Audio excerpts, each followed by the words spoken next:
আরাফার দিনের রোজা নিয়ে আমাদের দেশে প্রতি বছরই গন্ডগোল বা মত পার্থক্য দেখা দেয়। কোন দিন রোজা রাখবো? এটা কি হাজিরা অবস্থান করছে ওই দিন, নাকি আমি যে দেশে আছি সেই দেশে যখন জিলহজের 9 তারিখ হবে? আরাফার দিনে বিশেষ আমল সমূহ জানতে চাই। আরাফার দিনে একদিকে হাজি সাহেবদের জন্য আমল, আরেকটা হলো যারা আরাফার ময়দানে নাই তাদের জন্য আমল। যারা হাজি সাহেবরা আরাফার ময়দানে অবস্থান করছেন তাদের জন্য ওই দিনের সবচেয়ে শ্রেষ্ঠ আমল হলো লা ইলাহা ইল্লাল্লাহু ওয়াহদাহু লা শারীকা লাহু লাহুল মুলকু ওয়া লাহুল হামদ ওয়া হুয়া আলা কুল্লি শাইইন কাদির। এটা মহব্বতের সাথে অর্থ বুঝে ধীরে ধীরে বারবার করে পড়তে থাকা, এটা হলো সবচেয়ে বেশি প্রয়োজনীয় কাজ। কেন? কারণ নবী করিম সাল্লাল্লাহু আলাইহি সাল্লাম বলেছেন যে খায়রুদ দুআ দুআউ ইয়াউমি আরাফা, আরাফাত দিনের দোয়া হলো শ্রেষ্ঠ দোয়া। ওয়া খায়রু মা কুলতু আনা ওয়ান নাবিয়্যুনা মিন ক্বাবলি, নবীজি বলেছেন আমি আর আমার পূর্বের যত নবী রাসূল এসেছেন সবাই যত দোয়া আল্লাহর কাছে করেছে এর মধ্যে সবচেয়ে উত্তম হলো এটা, লা ইলাহা ইল্লাল্লাহু ওয়াহদাহু লা শারীকা লাহু লাহুল মুলকু ওয়া লাহুল হামদু ওয়া হুয়া আলা কুল্লি শাইইন কাদির।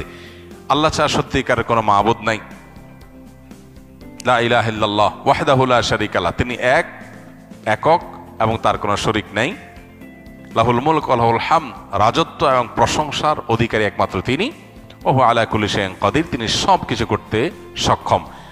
বাহ্যিক দৃষ্টিকোণ থেকে এই বাক্যগুলোর মধ্যে কোনো প্রার্থনা নাই, তাহলে এগুলোকে দোয়া বলা হচ্ছে কেন? সেটা নিয়ে অনেক আলাপ আছে এবং মুহাদ্দিসিন ইকরাম একমত যে এইগুলো দোয়া। এখানে আল্লাহ রাব্বুল আলামিনের কাছে পরোক্ষভাবে নিজের চাওয়াকে পেশ করা হচ্ছে, আল্লাহর শক্তিমত্তার কথা জাহির করে আল্লাহর কাছে নিজের সবকিছুই নিবেদন করা হচ্ছে পরোক্ষভাবে, এটাও দোয়াই। তো এটা হলো আরাফার ময়দানে যারা হাজির অবস্থান করবেন তারা সবচেয়ে বেশি পড়বেন।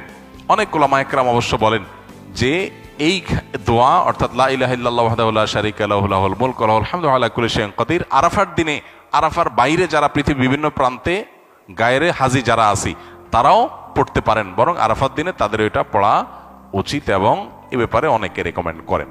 তাহলে একটা কারণে পেলাম লা ইলাহা ইল্লাল্লাহু ওয়াহদাহু লা শারীকা লাহু, এটা পড়া। এবং আরাফাতের দোয়াকে সবচেয়ে শ্রেষ্ঠ দোয়া বলা হয়েছে, এই জন্য হাজি সাহেবরা বিশেষ করে যারা সেখানে অবস্থান করছেন ওই দিন একবারে সূর্য ডুবা পর্যন্ত, জোহর থেকে নিয়ে সূর্য ডুবা পর্যন্ত পুরো সময়টা দোয়ার ভিতরে ডুবে থাকা, এটা হলো সবচেয়ে বড় কাজ। আর যারা আরাফায় নাই, আরাফার বাইরে আছে, যারা হজে যাচ্ছেন না, তারা আরাফার দিনটাতে তারা রোজা রাখবেন। আরাফার দিনের রোজা নিয়ে আমাদের দেশে প্রতি বছরই গন্ডগোল বা মত পার্থক্য দেখা দেয়। কোন দিন রোজা রাখবো? এটা কি হাজিরা অবস্থান করছে ওই দিন, নাকি আমি যে দেশে আছি সেই দেশে যখন জিলহজের 9 তারিখ হবে? তো এটা নিয়ে উভয় পক্ষেই দলিল আছে, যুক্তি আছে, দুই মতেরই সপক্ষে আলেমদের বক্তব্য আছে। সেক্ষেত্রে তুলনামূলকভাবে আমি যে দেশে আছি সেই দেশে জিলহজের 9 তারিখটা হলে সেটাকে আরাফার দিন হিসাবে, আরাফার দিন যদিও বাহ্যিকভাবে মনে হয় যে আরাফার ময়দানের সাথে সংশ্লিষ্ট, কিন্তু আসলে এই যে দিনগুলা ইয়াউমুত তারবিয়া, ইয়াউমে আরাফা, ইয়াউমুন নাহার, ইয়াউমুত তারবিয়া বলা হয় জিলহজের 8 তারিখকে, ইয়াউমুল আরাফা বলা হয় জিলহজের 9 তারিখকে, ইয়াউমুন নাহার বলা হয় জিলহজের 10 তারিখকে। এখন এই নামগুলো যদিও হাজিদের হজের সাথে রিলেটেড, কিন্তু হজের বাইরে যারা আছে তাদের জন্য আপনার ফিকহের কিতাবগুলোতে বিভিন্ন দ্বীনি কিতাব পুস্তকে ইয়াউমে তারবিয়া, ইয়াউমুন নাহার বলা হয়েছে। এর মানে এটা না যে হাজিদের সাথে মিল করতে হবে, যে দেশে যেটা হবে সেটাই প্রযোজ্য হয়।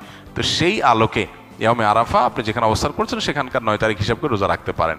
যদি আপনার কাছে বেশি মনে হয় যৌক্তিক যে না হাজিদের অবস্থানের সাথে মিল করে রাখাটা, যেহেতু নামের মধ্যেই ইয়াউমে আরাফা আছে, অতএব ওইটা আমি রাখবো, তো সেক্ষেত্রে আমি সেটাও করতে পারেন, কোনো অসুবিধা নেই। কোনো রেওয়ায়েতের আলোকে জিলহজের প্রথম 9 দিনের প্রত্যেক দিন রোজা রাখা উচিত, কারণ মা মিন আইয়ামিন আল আমালুস সালিহু ফিহিন্না আহাব্বুলিল্লাহ মিন হাযিহিল আইয়াম, বুখারীর হাদিস রয়েছে। এই দশকটাতে এমনি নেক আমল করা উচিত। অতএব নফল রোজা আপনি প্রথম সবগুলো দিন রাখতে পারেন, তাহলে আর কোনো ইখতিলাফের ঊর্ধ্বে এমনিই উঠে গেলেন। অতএব আরাফার দিনে আরাফাতের বাইরে যারা আছেন তারা রোজা রাখবেন, আর আরাফাতে যারা আছেন তারা কি করবেন? ওই যে লা ইলাহা ইল্লাল্লাহু ওয়াহদাহু লা শারীকা লাহু বেশি পড়বেন, আর বেশি বেশি আল্লাহর কাছে দোয়া করবেন। দোয়াটা অবশ্য আমরা আরাফাতে যারা নাই তারাও করতে পারি।